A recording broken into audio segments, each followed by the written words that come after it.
Madam Speaker, the President of the United States. لە ئەمریکا ساڵانە سەرۆک گوتارێکی تێروتەسەر لەسەر بارودۆخی وڵاتەکەی پێشکەش دەکات. گوتارەکە لە نێو کۆنگرێسی ئەمریکا دەخوێنرێتەوە. عادەتە ناوەڕۆکی ئەم گوتارە جەخت دەکاتە سەر پرسە ناوخۆییەکان، بەڵام ئەم ساڵ بە شەڕی رووسیا دژی ئۆکرانیا دەستی پێکرد.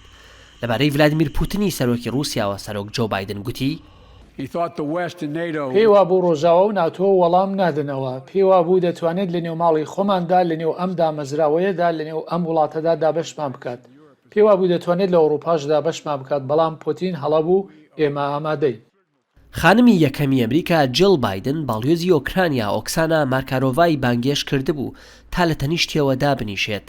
ئەندامانی کۆنگرێس لە هەردوو پارتەکە ئاڵای ئۆکرانیایان بەدەستەوە بوو بۆ نیشاندانی هاوسۆزی و پاڵپشتی بۆ ئەو وڵاتەی ڕۆژهەڵاتی ئەوروپا.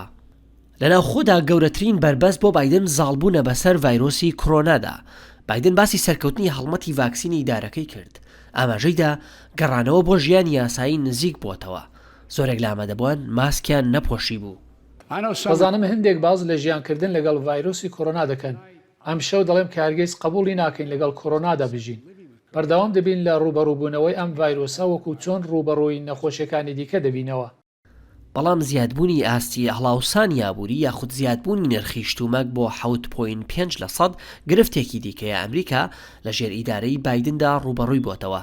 بایدن گوتی پلانی داناوە بۆ زیادکردنی دووشت، بڕی کەمترین موچە و بەرهەمی ناوخۆیی. کەلوپەلی زیاتر خێراتر دەگوازرێنەوە و لە ئەمریکادا هەرزانتر دەبن. کاری زیاتر کە موچەیەکی باشت بۆ دابین دەکات لە ئەمریکا، پاشان لە جیاتی ئەوەی بۆ شتومەک پشت بە دەرەوە ببەستین با لە ئەمریکا دروستی بکەین. پارتی ئۆپۆزیسیۆن کۆماریەکان گوتارەکەی بایدنیان زۆر بەدڵ نەبوو. حاکمی ویلایەتی ئایەوە کیم ڕێنۆڵدز کە سەر بە پارتی کۆماریەکانە وەڵامی پارتەکەی بۆ گوتارەکەی بایدن پێشکەش کرد. سەرۆک بایدن و پارتیەکەی ئێمەیان گەڕانەوە بۆ ساڵانی کۆتایی هەفتاکان و سەرەتای هێشتاکان لە کاتێکدا کە هەڵاوسان باری خێزانەکانی زۆر قرس کرد بوو، ئاستی تاوان و تونند و تیژی شارەکەمانی وێران کرد. سوپای سۆڤیەت هەوڵی دەدا نەخشەی جیهان دووبارە بکێشێتەوە. ڕاپرسیەکان نیشانیەدەن تەنیا 41 ئەمریکیەکان لە حکومڕانی بایدن ڕازین. زیادبوونی ڕەزامەندی خەڵکی پشت بەوە دەبەستێت تا چەند بایدن بە دروستی ماوەڵە لەگەڵ قەیرانەکانی وەکو ڤایرۆسی کۆرۆنا زیادبوونی هەڵاوسان و شەڕی ئۆکرانیادا دەکات.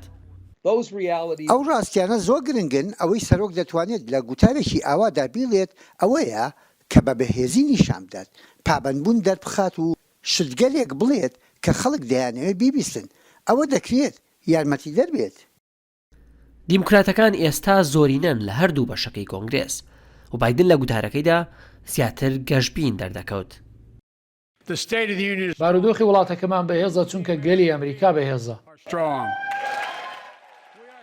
هەندێک کەس دەڵێن بایدن تا ڕادەیەک سەرکەوتوو بوو لە پێشکەشکردنی گوتارێکی زیاتر نیشتیمانی لە جیاتی حیزبی.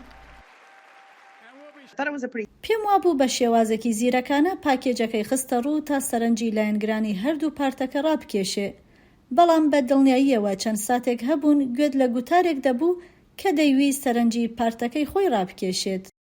لە هەمان کاتدا بایدن گوتارەکەی بەکارهێنا تا داوا لە کۆنگرێس بکات دەنگ لەسەر چەند پرۆژەیەکی دیکەی گرنگی ئیدارەکەی بدەن، وەکو پرۆژەی ژینگە و فراوانکردنی مافی دەنگدان و سنووردارکردنی مافی هەڵگرتنی چەک. بۆ پاتسی ویدەکە سوارە نام عەبدوڵڵا دەنگی ئەمریکا.